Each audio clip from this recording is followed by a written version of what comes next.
दर्शन साथीहरू, आज साथीहरू बिहानदेखिको म घरभित्रकै काम गरेको ठ्याक्कै 1 बज्यो। त्यसपछि यस्तो भोक लाग्यो अनि के खाऊँ भनेको थिएँ। यसो सोचेँ आज चाउचाउै खान्छु भनेर गएँ दोकान अनि करेड चाउचाउ र अन्डा लिएर आएँ। अनि अन्डा चाहिँ चाडा जति अम्लेट बनाएर मैले अगाडि नै खाइसकेको थिएँ। अनि त्यसपछि चाउचाउ पनि आज करेड चाउचाउ पनि म झोलसँग खानु पर्यो भनेर नि अनि पानी उमालेँ, चाउचाउ लगाएँ, त्यसपछि मसलाहरू लगाएँ। मलाई यो मसला लास्ट हाममा हालेको मसला चाहिँ पहिले मिठो लाग्दैन थियो साथीहरू, अहिले चाहिँ खाँदै गएपछि चाहिँ मिठो लाग्न थाल्यो।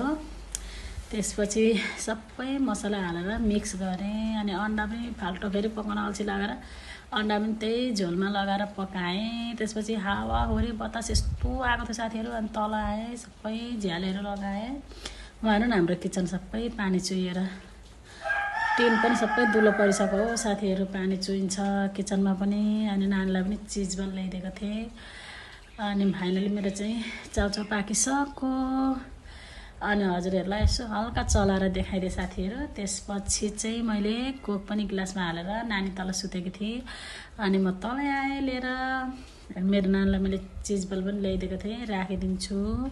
त्यसपछि तातै खाएँ मैले एकदम के गर्नु साथीहरू। ल बाई बाई।